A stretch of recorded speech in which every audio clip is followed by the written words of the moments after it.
in that mirror. Now tell me who's the fairest? Is it you? Is it you? Is it me? Is it me? Say it's us, and I'll agree, baby. Jump in the Cadillac, girl, is there somebody? Ya, kita langsung mulai aja ya kayak wawancaranya. Terus pertama aku mau tahu sih Kak, dari tahun berdiri usaha percetakan Kakak ini dari kapan ya? Baru sekitar 2021 ya? Oke. Apa aja sih layanan yang ditawarkan? Misalnya tuh kayak undangan, brosur, banner, dan lain sebagainya tuh apa aja sih kalau kita boleh tahu? Kalau di sini kita terima semua sih. Oh, terima semua. Jadi brosur pun ada, Iya. buku juga ada. Kita bisa Benar. bikin kayak buku-buku ini juga bisa Cetakan ya? hasilnya bisa. Terus target pelanggan utamanya tuh perorangan atau instansi, sekolah atau gimana ya? Kalau untuk sekarang kita masih perorangan aja sih, mahasiswa sama masyarakat sekitar aja. Oke, makasih. Terus juga di sini kita mau tanya bagaimana proses pemesanan yang dilakukan oleh pelanggan. Itu biasanya seperti apa? Ataukah lewat online ataukah gimana gitu? Kalau lewat online belum sih, yang datang aja ke toko aja gitu. Berarti nggak lewat WA juga enggak ya?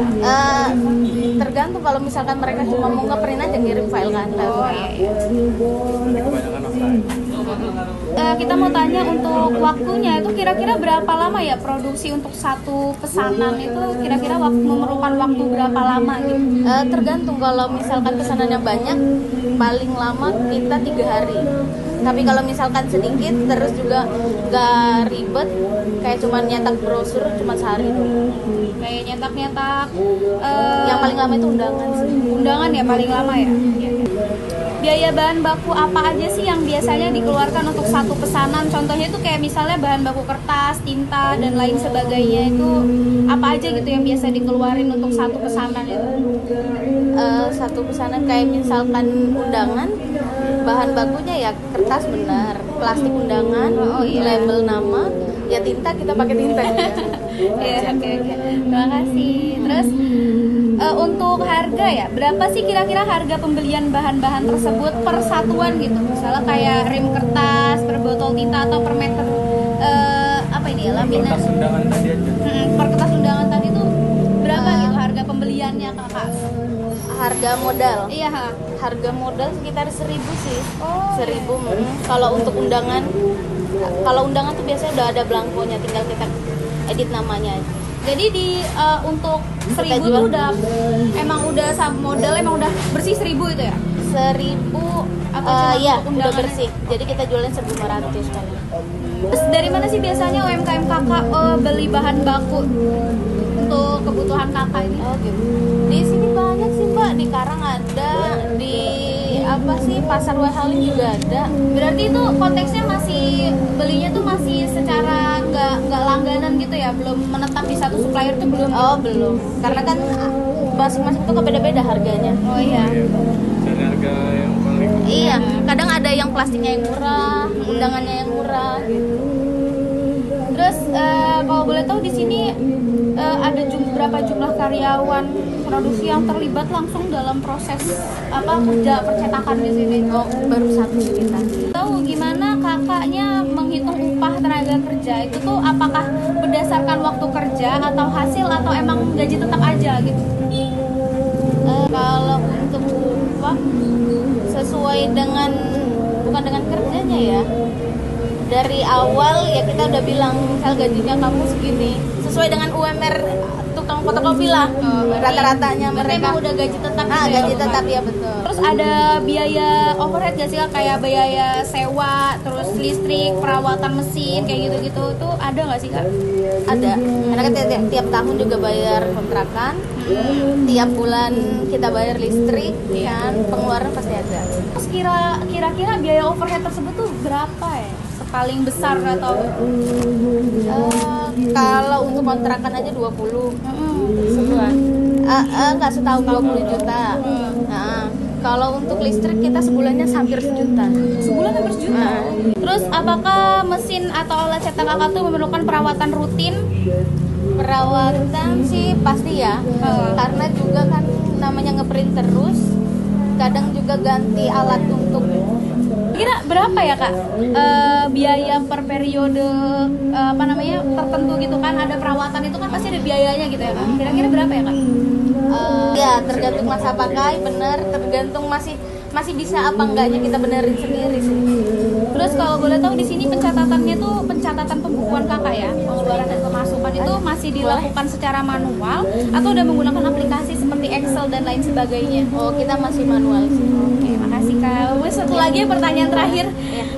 Terus gimana sih cara UMKM Kakak tuh menentukan harga jual agar tetap mendapatkan ini ya laba, terus punya target untuk keuntungan misalnya 10% dari biaya produksi. Kira-kira gimana gitu cara Kakak supaya punya target untuk keuntungan tuh misalnya 10% gitu dari biaya Kakak produksi selama ini gitu. Strategi enggak juga sih, kita ngikutin harga pasaran aja sih. Ada Promosi iklan atau gimana gitu. Kalau awal-awal kita merintis ya maksudnya masih kayak untuk di sosmed segala macam. Kalau sekarang ini bukan nggak mau sih ya, udah berjalan waktu mungkin udah ada yang tahu seberapa ya. Makasih ya Kak ya. Baik, halo, assalamualaikum warahmatullahi wabarakatuh. Izin ibu dan teman-teman semua. Jadi di sini aku, Alicia, dan juga nanti ada teman-teman aku akan menjelaskan hasil wawancara kita yang kita lakukan pada Oktober di Aras Printing. Oke, langsung aja aku ke latar belakang dari hasil wawancara kita. Jadi Aras Printing ini tuh kan berdiri pada tahun 2021 ya, jadi belum lama inilah pokoknya. Nah, Aras Printing ini tuh nggak cuma bergerak di bidang printing dan fotokopi, jadi dia ini juga ada percetakan. Nah, percetakan kayak banner, brosur dan lain sebagainya. Nah, terus juga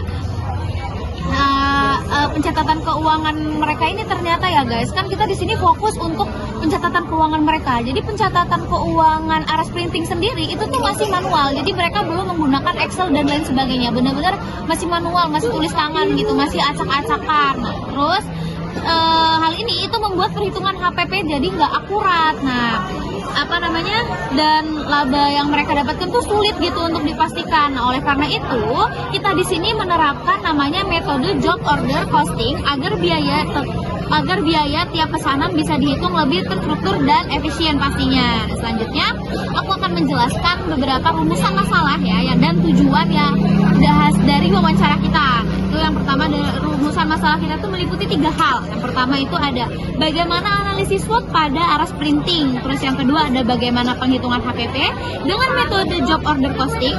Dan yang ketiga itu ada apa sih sebenarnya rekomendasi sistem biaya yang tepat. Nah, tujuannya itu apa? Nah, tujuan utamanya itu untuk menghitung HPP secara akurat, mendampingi UMKM dalam penerapan sistem dan memberi saran perbaikan pencatatan biaya. Terus selanjutnya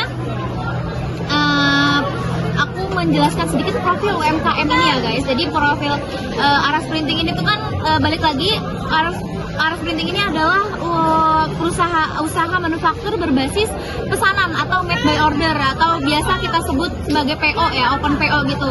Dengan 1 karyawan tetap. Jadi di sana itu karyawannya masih hanya 1. Visinya tuh untuk menjadi percetakan dengan digital terpercaya, sedangkan misinya sendiri itu berfokus pada efisiensi produksi, harga yang transparan dan pemanfaatan teknologi percetakan. Slide kelima ada analisis SWOT. Dari analisis SWOT, kekuatannya ada pada layanan yang beragam, waktu pengerjaan cepat, dan sistem pemesanan fleksibel. Kelemahannya yaitu pencatatan manual dan penentuan harga yang sederhana. Peluangnya berasal dari pasar yang luas dan kebutuhan cetak digital yang tinggi. Sedangkan ancamannya adalah persaingan dan fluktuasi harga bahan baku. Lalu ada slide ke-6, kondisi awal sistem biaya. Sebelum diterapkan job order costing, Aras Printing masih memakai sistem pencatatan sederhana.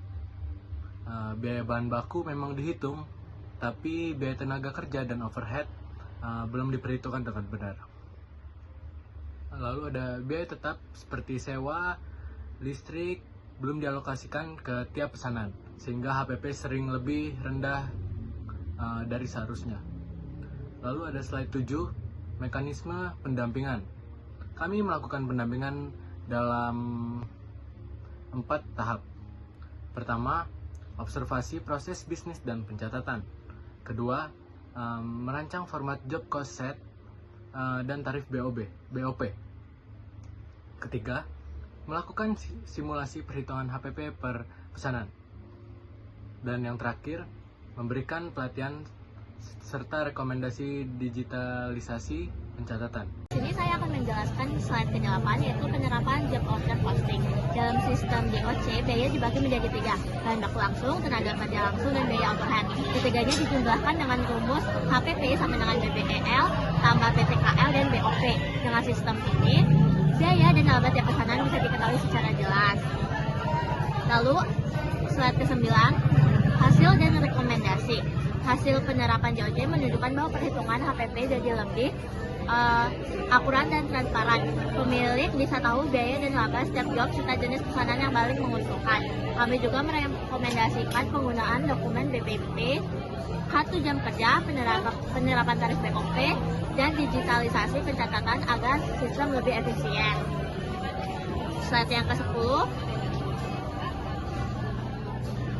kesimpulan dan insight mahasiswa. Kesimpulannya, penerapan job order costing membantu area printing menetapkan harga jual per basis data dan meningkatkan kontrol biaya. Lalu usaha ini lebih efisien dan profesional.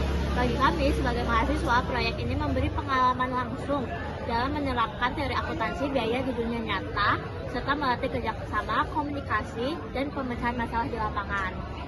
Oke teman-teman, mungkin itu tadi penjelasan hasil wawancara dari kita. Saya harap teman-teman semua dapat memahami isi dari hasil wawancara kita. Dan juga terima kasih untuk Ibu dosen atas perhatiannya dan waktunya untuk memperhatikan isi dari hasil wawancara kami. Kurang lebihnya saya mohon maaf apabila ada kesalahan kata. Saya juga mohon maaf dan kami tentunya mohon maaf. Saya akhiri, wassalamualaikum warahmatullahi wabarakatuh.